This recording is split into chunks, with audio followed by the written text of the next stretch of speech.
Celebrating seasons. In this life that I've experienced, and probably the same for you, there are four of them: winter, spring, summer, and fall. I am excited whenever each season occurs, and I do look at life and wonder, how do people manage when their life or when their world lacks seasons? Today I want to focus on the fall, Otoño, one of my favorites. Let's go.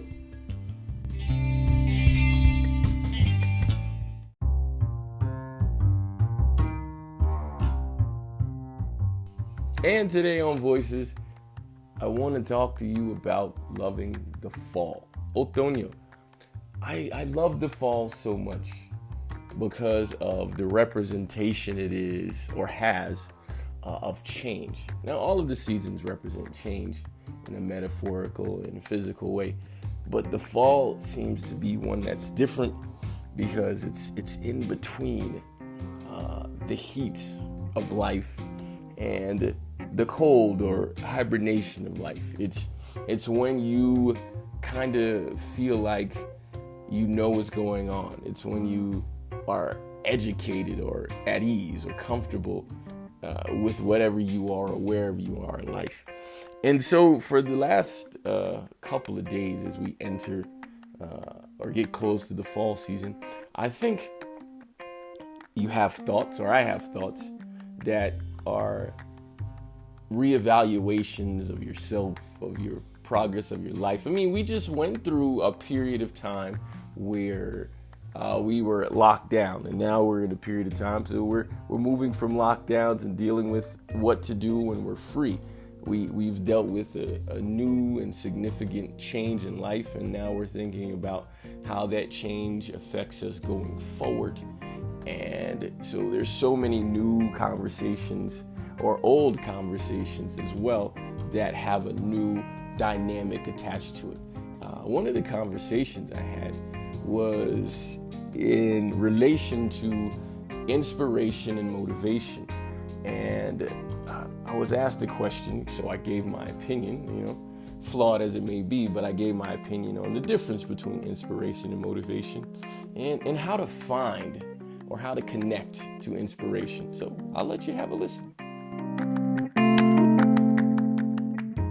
So for me, inspiration, because it comes from inside, means it's necessary to be synchronized or connected to who you are. Your definition of yourself is very important. So when you have a definition of yourself in a moment, because your definition changes because you become better with time. And so when you have a definition of who you are as an individual, then your motivation, right, externally, you'll be around things that motivate you. And that's powerful. And it shows you the power of focus and having direction. But it still is different than inspiration. So to find inspiration is necessary to find or listen to, and metaphorically, to the voice inside of you. And so, for example, when we saw that most people like to say when you wake up in the morning, don't have any distractions, right? So for 15, 20, 30 minutes, wake up earlier or wake up, if you can, obviously, with time to relax yourself, to organize yourself. And then when you do that, I think, because I believe ideas come to you, you don't create them. And so if you have a stillness or nothing, it gives your mind and your body and your energy space to receive energy, because energy is not created or destroyed. So we are, in a sense, magnets, right? And so if your magnet is attracted to something negative, it'll find that. So when there's nothing, just allow the natural energy to come to you, and I think inspiration comes from that. And then when you feel an idea or a thought, follow that. So even if it's small, like Some people say walk for 15 minutes or do something, but just do something for you that is absent of logic without you creating a reason for it. Just do it. Do whatever the inspired thought is you have, and then I believe inspiration will come from you, and it'll lead to other external motivational energy connecting to you. And then I think you will have a very powerful experience that it'll be beyond whatever your goal is for the day. That's what I think.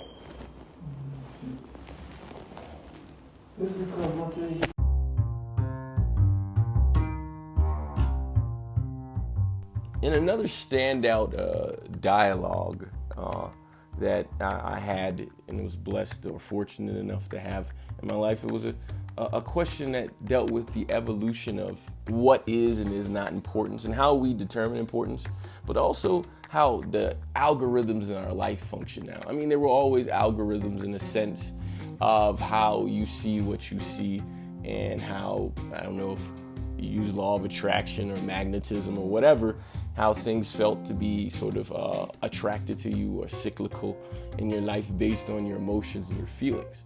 And now that humans have either named or used specific means of aggregating or filtering information to you that you will see, it's now computer-generated bias, so to speak, right? So either the computer wants you to see something, or the program wants you to see something, or you want you to see something, and it just follows you following your own bias. And algorithms are things that lend themselves to the biases of our lives. Now, biases are normal. Biases can be both good and bad. I read something the other day where it said something about prejudice, and prejudice can be sort of the extreme version of a bias, so to speak, if it's used in a negative context. But it said prejudice is an attachment to your preferred ignorance. And I thought that was very interesting, because ignorance is obviously a lack of information, but when you have an intentional lack of information, that does something to you. Now, when you have a lack of information or exposure to things you're unaware of, you have to be careful about the biases you have. And the algorithms that we experience from social media, from Google searches, from using any kind of computer, kind of dictate what we have a tolerance for, what we have a desire to learn, and what we like and do not like. And so we've often made these generalizations in general about things in life, but specifically now we have even a more, I guess, scientific-based way to create algorithms based on the devices that we are attached to, regardless of our age, young or old. I mean, this is why we have sort of so many names for people based on the biases or they have and the algorithms attached to them. So you have boomers or whatever it's called for older people, and then you have wokeness for people depending on what they choose to be awake to or aware of. But the algorithms really influence those things. And so being aware of your algorithms and what they do for you, I think are really, really important. So I had a conversation here. I was asked something about how we value importance. And I had a discussion with some people, and I thought this was an interesting thing to share. So have a listen. To think in the sense of imagine the past where we knew, as humans, we knew that there are many things happening in the world at the same time in every second, but we couldn't see it and we didn't have access to it, so it wasn't real. And so we would forget about it. We wouldn't think about it. But now, because of modern technology, everyone is reporting everything every second. And evolution exists for us to change with time. And so we're connected, but being more connected has essentially disconnected us, because we have to create a filtration system of what is important to us and what is not important to us. And so sometimes there are things that get ignored that are important in the world, but they're not important to us because there's an overload of information. And so we have to think, well, how, as we evolve, do we learn to understand or alter our filtration system of what is important and what is not important? You can see on social media and various pages on the internet where news is reported, but it's not mainstream or widespread. And then you hear about the same news 2, 3, 6 months later, and people will say, well, why did no one say anything about this? And that question is relevant, but also irrelevant because the information was shared, but it wasn't important to you at the time it was shared because contextually it didn't matter. So for information, for our filter to make things matter, we actually have to experience a series of other things happening in our life to actually make a small thing that may not be directly significant to us matter in its magnitude to us individually more. It could be something huge, but it doesn't matter to us because it's not in our sphere or our circle of influence or understanding. So it's crazy because the internet has changed what is important, and algorithms have actually complicated that because now you have computers thinking for you based on your behavior instead of allowing your behavior to be new on a regular basis. And so is it possible that algorithms are preventing full evolution of an individual? Because they're showing you what you see, and they're preventing you from actually allowing yourself to see something new because they know, or it thinks that you prefer to see what you want instead of seeing things that are important, which are not necessarily the same thing all the time. And it's curious because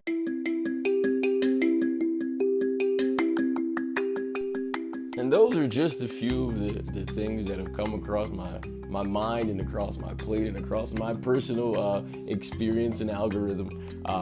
Because the fall season is my algorithm. It's my favorite algorithm, right? The one of change and the excitement for learning and being exposed to new things. The next few episodes that we'll have the interviews back. I'm excited to be talking to people about the things they're doing, about magnifying, sharing, and celebrating their voices and the things that they're doing. So, voices of my brothers, sisters, and people. So excited, so thankful that this moment in my life has happened and that I have the opportunity to share my voice. And I love y'all, man. I hope and wish for your success. Success is upon me. Success is upon you. So let's share that energy, because energy, again, is never created nor destroyed, even though I don't like using the word never. But it's neither created nor destroyed. And I'm excited for you, and I'm going to just let the science and the feelings that exist in my life be. Until next time, have a wonderful, wonderful day. Love y'all.